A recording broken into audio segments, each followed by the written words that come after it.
지난주에 우리가 함께 나눈 말씀은 지혜 있는 사람은 어떤 사람인가 함께 나눴습니다. 그래서 복습하는 의미로 제가 이제 유인물에 실어놨는데요. 지혜 있는 사람, 지혜로운 부모, 또 지혜로운 남편, 지혜로운 아내, 지혜로운 자녀가 되어야 합니다.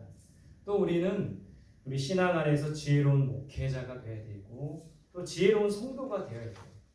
그러니까 지혜로운 사람이 공동체를 슬기롭게 끌고 나갑니다. 또 지혜로운 사람이 공동체를 평안하게 한다는 것이죠. 그래서 지혜로운 우리들이 될 수 있기를 바랍니다. 지난주에 함께 나눈 내용은 지혜 있는 사람은 어떤 사람인가? 첫 번째 어떤 사람입니까?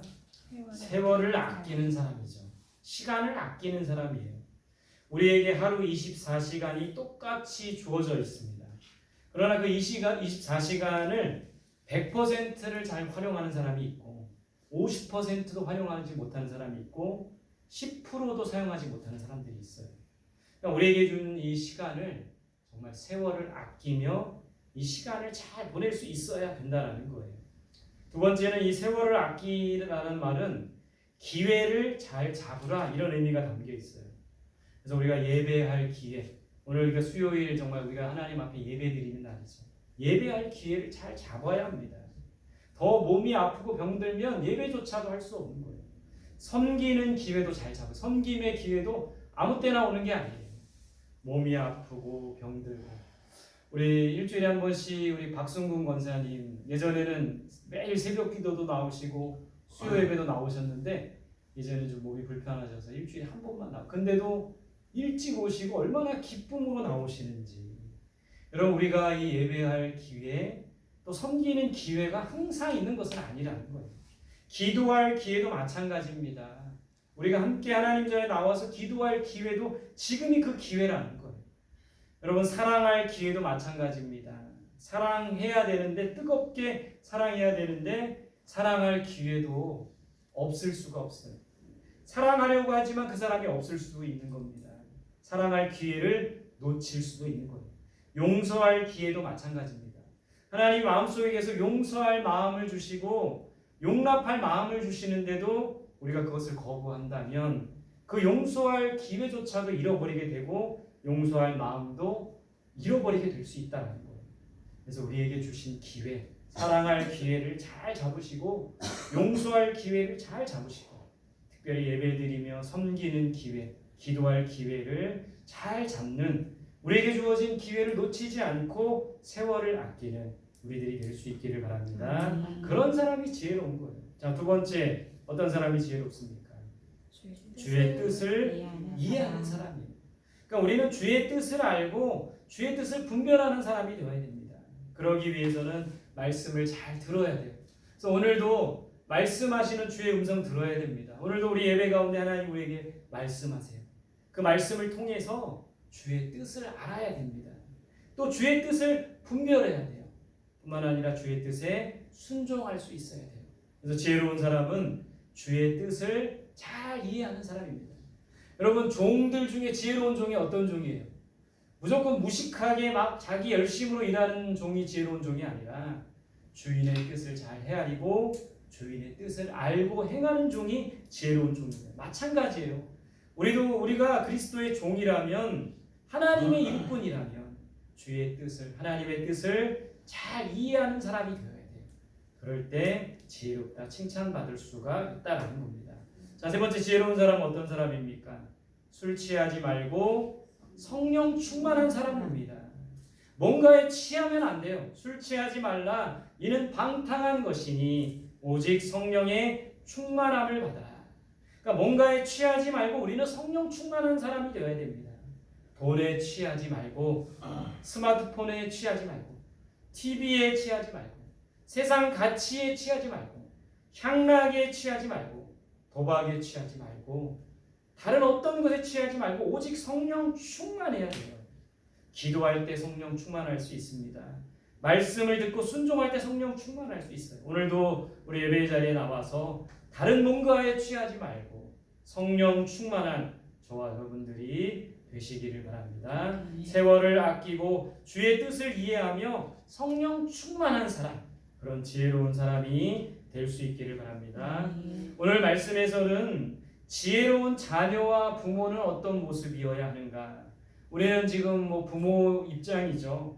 또 우리 아이들 하면 길러내면서 이제 우리 어떤 부모가 되어야 될지, 또 우리 자녀들은 어떤 자녀가 되어야 될지 지혜로운 자녀와 부모의 모습을 살펴보고 싶습니다. 1절에서 4절까지 같이 읽겠습니다. 시작. 자녀들아 주 안에서 너희 부모에게 순종하라. 이것이 옳으니라. 내 아버지와 어머니를 공경하라. 이것은 약속이 있는 첫 계명이니 이로써 내가 잘되고 땅에서 장수하리라. 또 아비들아 너희 자녀를 노엽게 하지 말고 오직 주의 교훈과 훈계로 양육하라. 자, 지혜로운 자녀와 부모 두 가지씩으로 정리했어요. 먼저 지혜로운 자녀는 첫 번째 주 안에서 부모에게 뭐합니까? 순종해야 돼요. 자녀 근데 그 부모에게 순종해야 되는데 주 안에서라는 말이 있어요. 이게 중요한 겁니다. In Christ, 주 안에서. 그러니까 우리는 무엇을 하든지 주 안에서 해야 됩니다. 주 안에 있을 때 사랑할 수 있고 주 안에 있을 때 용서할 수 있어요. 모든 것을 그리스도 안에서 할 수 있어야 돼요. 그리스도 안에 있을 때 주님이 주시는 힘으로, 주님이 주시는 능력으로, 주님이 주시는 사랑으로 할 수 있다는 겁니다. 우리가 주님 안에 있으면 부모에게 순종할 수밖에 없는 거예요. 주님이 우리 안에 거하시면 효를 다할 수밖에 없다는 거예요. 그래서 먼저는 우리가 주 안에 거해야 되는 거예요. 남편과 아내와의 관계, 또 부모와 자녀와의 관계, 또 나중에 나오겠지만 상전과 종의 관계, 이 모든 관계에 있어서의 기본 전제는 뭐냐면 주 안에서라는 거예요. 주 안에서 모든 것을 해나갈 수 있다는 거예요. 그래서 우리는 사람들과의 관계를 잘 맺기 위해서는 먼저 주 안에 거해야 됩니다.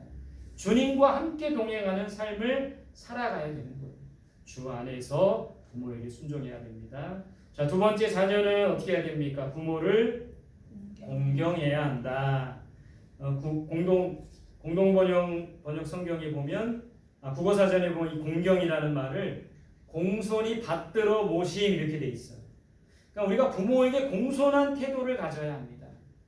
짜증내고 귀찮아하죠. 우리 부모님들이 병들고 아프고 또 우리의 돌봄이 필요하면 연약해 있으면 우리가 이 부모님들 대할 때 좀 짜증낼 때도 있고 귀찮아할 때도 있어요. 부모가 나약하고 힘이 없으면 잘 모셔야 합니다. 공손히 받들어 모시라고 했습니다. 공손히 돌봐야 한다고 했습니다. 엊그제 이제 어떤 분과 통화를 했는데 이제 저희 가정을 굉장히 아껴주시고 기도해 주셨던 분인데 굉장히 팔팔하셨는데 힘도 넘치시고 하셨는데 이제 80이 가까우시니까 이제 몸에 병이 오신 거예요. 파킨슨 병이라는 몸이 근육이 굳는 그런 병에 걸리신 그런 분의 이야기를 들었습니다. 그러니까 이분이 몸을 이렇게 파킨슨 병이 몸이 굳어버리니까 잘 걷지 못하고 넘어지시는 거예요. 새벽 기도가다 넘어지시고 또 누가 손님이 온다 그래서 손님 맞이하다가 넘어지시고 이렇게 좀 힘들게 하루하루를 살아가십니다. 그래서 이분 이제 딸하고 통화를 했는데 딸이 간호사예요. 일주일 동안 내내 힘들게 일주일을 보내면서 주말마다 이 어머님이 몸이 불편하니까는 엄마 집에 가서 자고 주일날 교회 모시고 가고 이거를 매주 한대요. 이 이야기를 들으면서 저 자신의 모습을 보게 되고 반성하게 되었습니다. 여러분 우리 부모를 공경한다는 것은 공손히 받들어 모시는 것이라고 했어요. 우리 부모님 살아계시다면 공손하게 받들어 섬기고 모실 수 있는 우리들이 될 수 있기를 바랍니다. 자, 세 번째는 이 부모들이 어떤 부모가 지혜로운 부모는 어떤 부모인가? 세 번째 보면 자녀를 뭐 하면 안 돼요? 노엽게 하면 안 된대요. 노엽게 한다는 게 뭡니까? 공동번역에서는 마음에 상처를 입히지 말고 이렇게 돼 있어요. 그러니까 자녀들에게 상처 주지 말라는 거예요. 목사님, 저 자녀들 때문에 제가 상처받아요. 이렇게 말할 수도 있지만 마음에 상처를 입히지 말아요. 자녀들에게. 우리 자녀들이 어떨 때 상처받을까요? 제가 이렇게 보니까요. 자녀도 마찬가지고 부모도 마찬가지겠지만 또 교회 안에서도 마찬가지겠지만 말 때문에 상처받더라고요. 말 한마디 보고 말 한마디 때문에 상처를 주고받는 경우가 많더라고요. 그러니까 우리 자녀들에 대해서 우리 부모가 볼 때 자녀들은 항상 부족하죠. 또 왜 저럴까 이해할 수 없는 부분이 많죠. 그 좋지 않은 감정이 말로 이렇게 표현될 때가 있는 거예요. 그러면 상처를 주게 되는 겁니다.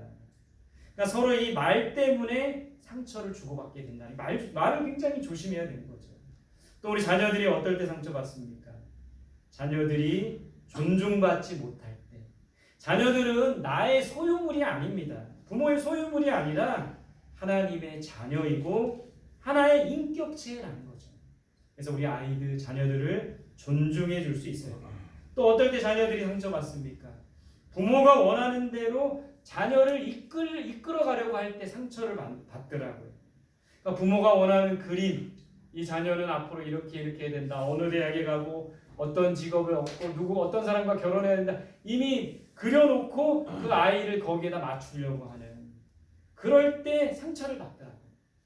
여러분, 이 자녀들을 요게벳이 모세를 갈대상자에 띄우듯이 우리도 갈대상자에 띄워야 돼요. 갈대상자에 띄운다는 것은 하나님께 맡긴다라는 것이죠. 하나님께 온전히 맡겨드려야 돼요. 하나의 인격체인 자녀들에게 상처를 입히지 않는 부모가 바로 지혜로운 부모라는 겁니다. 자, 네 번째, 지혜로운 부모는 어떤 부모입니까? 주의 교훈과 훈계로 양육해야 된다. 주의 교훈과 훈계가 뭡니까? 주의 교훈이 뭐예요?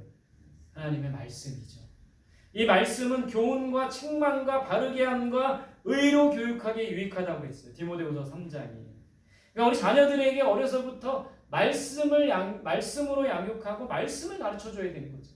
그러기 위해서 부모가 먼저 말씀을 읽고 말씀에 순종하는 삶의 모습을 보여야 되는 거예요. 나는 하지 않으면서 자녀들에게 말씀 읽어라, 말씀대로 살아라, 먹히지 않는다는 거예요. 주의 교훈과 훈계로 양육한다는 것은 사랑으로 양육한다는 겁니다. 특별히 우리는 하나님의 방법과 하나님의 말씀으로 이 자녀를 길러내야 돼요. 믿음의 자녀로 길러내야 합니다. 하나님을 의지하고 바라보는 자녀로. 그러니까 우리 부모들의 생각 속에, 부모들의 마음속에 어떤 마음이 있어요? 이 자녀들이 어떻게 해서든지 이 세상에서 성공하고 좋은 직장을 얻고 잘 먹고 잘 살고 좋은 사람 만나 결혼하고 세상적인 어떤 성공의 관점으로 이 자녀를 바라보는데, 그것이 아니라 우리는 하나님의 말씀으로, 하나님의 방법으로 이 자녀를 길러내야 합니다. 성공보다는 성숙할 수 있어야 된다는 거예요. 믿음의 자녀로 길러내야 된다는 것이죠. 자녀를 노엽게 하지 말고 하나님의 말씀으로, 하나님의 사랑으로 이 자녀들을 길러내는 우리들이 될 수 있기를 바랍니다. 결국에는 자녀도 부모도 주 안에 있어야 돼요. 주 안에 있을 때 부모에게 순종할 수 있고, 주 안에 있을 때 주의 말씀과 훈계로 양육할 수 있다는 거예요. 주 안에 거해야 합니다. 다음 장입니다. 자, 지혜로운 종은 어떤 종입니까? 자, 5절 7절 같이 봅시다. 시작. 종들아, 두려워하고 떨며 성실한 마음으로 육체의 상전에 순종하기를 그리스도께 하듯 하라. 눈가림만 하여 사람을 기쁘게 하는 자처럼 하지 말고 그리스도의 종들처럼 마음으로 하나님의 뜻을 행하고 기쁜 마음으로 섬기기를 주께 하듯 하고 사람들에게 하지 말라. 자, 현대는 종은 없어요. 그죠? 요즘 시대에 종은 없습니다. 그러나 이 지혜로운 종의 모습은 어떤 모습이냐면, 우리가 우리의 상전이, 육체의 상전이 있다는 거예요. 예를 들어 이 나라의 지도자들, 또 우리 직장에서 우리의 상관들, 또 우리 가정에서 윗사람들, 부모님이라든지 뭐 여러 가지 윗사람들이 있죠. 그러니까 육체의 상전에게 우리는 어떻게 해야 되는가? 첫 번째는 어떤 마음으로 상전에게 순종해야 됩니까? 성실한 마음으로 상전에게 순종해야 됩니다. 공동번역에서는 성의를 다해 상전에게 대해야 된다는 거예요. 건성으로 하지 말고, 형식적으로 하지 말고 마음을 다해 순종해야 되는 겁니다. 물론 좋은 상전도 있지만 악한 상전도 있어요. 그래도 우리가 그들에게 성실한 마음으로 순종할 수 있어야 된다는 거예요. 두 번째, 자, 상전에게 어떻게 해야 됩니까? 그리스도께 하듯 하라, 이렇게 돼 있어요. 그러니까 예수님께 복종하듯이 해야 됩니다. 우리가 왜 예수님께 복종을 합니까? 우리가 왜 예수님께 복종하고 순종합니까? 예수님은 존경할 만한 분이기 때문에 그런 거예요. 게다가 우리를 사랑하시고 우리를 도와주시는 분이기 때문에 자연스럽게 우리 마음속에 예수님께 복종하고 예수님께 순종하려고 하는 마음들이 들죠. 근데 우리의 상관이, 우리의 윗사람이 예수님과 같은 좋은 분이 아니라 할지라도 그리스도 섬기듯이 해야 된다는 것을 가르쳐주고 있습니다. 오늘 성경에서는 좋은 상전에게만 그렇게 하라는 말 없어요. 육체의 상전에게, 우리 윗사람에게, 지도자에게 그리스도께 하듯 섬김을 다하는 우리들이 될 수 있기를 바랍니다. 자, 세 번째, 어떤 마음으로 사람들을 섬겨야 될까요? 기쁜 마음으로 섬기래요. 오늘 이 말씀에, 우리 6절 말씀에 눈 가리기만 하여 사람을 기쁘게 하지 말고, 이게 무슨 말입니까? 적당히 윗사람들에게 적당히 비유 맞히고 기분 좋게 하고 눈 가림만 하듯이 하지 말고, 그리고 뒤에서는 막 욕하고 그러지 말고 기쁜 마음으로 상전 윗사람을 섬기고 기쁜 마음으로 사람들을 섬기라고 말하고 있어요. 주님을 섬기듯이 섬기라고 말하고 있습니다.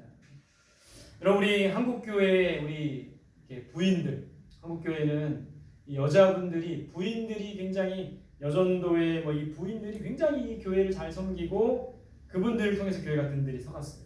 한국교회 부인들이 주님을 정말 잘 섬깁니다. 목회자도 정말 잘 섬겨요. 그런데 가정에서 이 부인들이 남편을 잘 섬기지 못해서 남편들이 전도가 많이 되지 않는 경우가 많은 겁니다.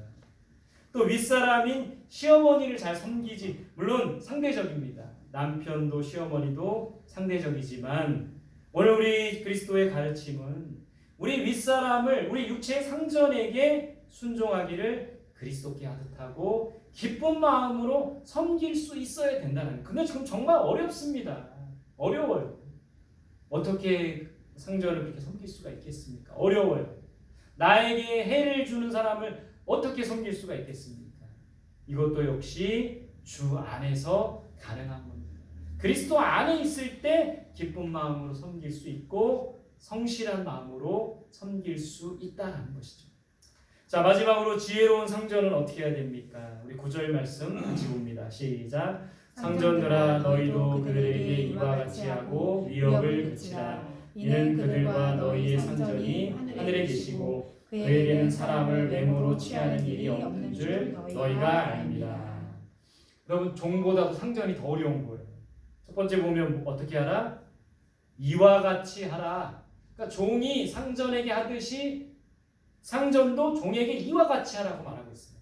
성실한 마음으로 종을 섬겨야 되고 그리스도께 하듯 해야 되고 기쁜 마음으로 오히려 상전이 종을 섬길 수 있어야 된다고 말하고 있어요. 종이 주인을 섬기듯이 주인이 종을 섬기라고 합니다. 섬김의 리더십이죠. 그러니까 윗사람이 더 섬겨야 되는 거예요. 섬김의 본을 보여야 되는 거죠. 그러니까 종보다도 상전이 더 어려운 거예요. 이 성경적인 가르침을 볼 때.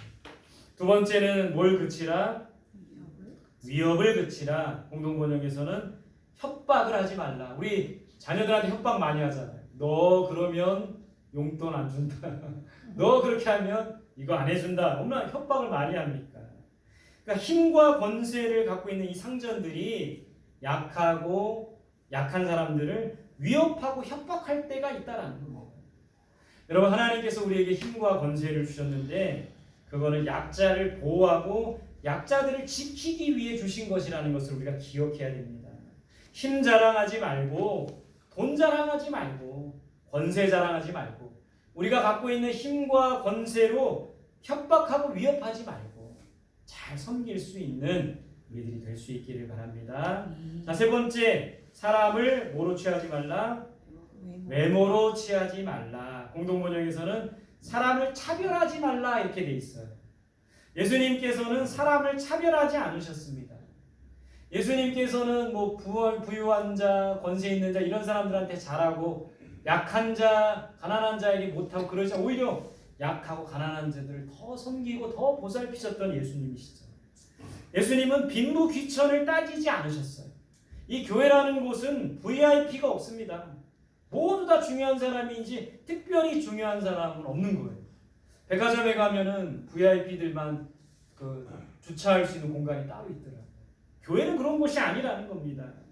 상전들은 아랫사람을 대할 때 차별하면 안 돼요.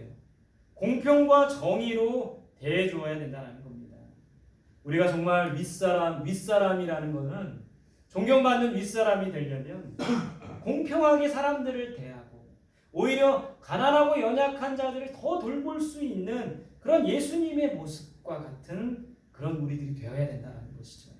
사람을 차별하지 말고 오히려 가난하고 연약한 자들을 더 섬기고 더 사랑할 수 있는, 내 말 잘 듣는다고 해서 더 잘해주고 편애하지 말고 차별하지 말고 공평과 정의로 사람들을 대할 수 있는 그런 사람이 바로 진정한 윗사람이라는 거예요. 그런 사람이 진정한 지도자의 모습이라는 거예요.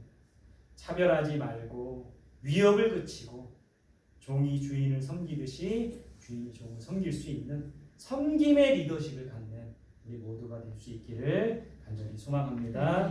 결론입니다. 첫 번째는 지혜로운 부모와 자녀가 되어 화목한 가정을 이루어야 합니다. 우리가 지혜로운 부모가 될 때, 또 우리가 지혜로운 부부관계를 이룰 때 화목한 가정을 이룰 수가 있습니다. 그렇게 이루어 나가시기를 바랍니다. 2번 같이 읽어볼게요. 시작. 지혜로운 종, 지혜로운 상전이 되어 사람들을 섬겨야 한다. 지혜로운 종이 되어 윗사람을 섬기고 지혜로운 상전이 되어서 아랫사람을 섬길 수 있는 그런 될 수 있기를 바랍니다. 3번 시작. 모든 사람들을 대할 때 그리스도께 하듯 대해야 한다. 그리스도 안에서 모든 것을 해야 됩니다. 나로서는 할 수 없어요. 나로서는 섬길 수 없고, 나로서는 용납할 수 없고, 나로서는 사랑할 수 없고, 나로서는 용서할 수가 없습니다. 그러나 우리가 안에 그리스도가 충만할 때, 그리스도의 사랑이 우리 안에 충만할 때 할 수 있는 거예요. 우리 안에 그리스도께서 거하실 때 할 수 있는 거예요. 그 사랑으로, 그 능력으로, 그 힘으로, 그 지혜로 모든 것을 해나가는 우리 모두가 될 수 있기를 간절히 소망합니다. 함께 기도하겠습니다.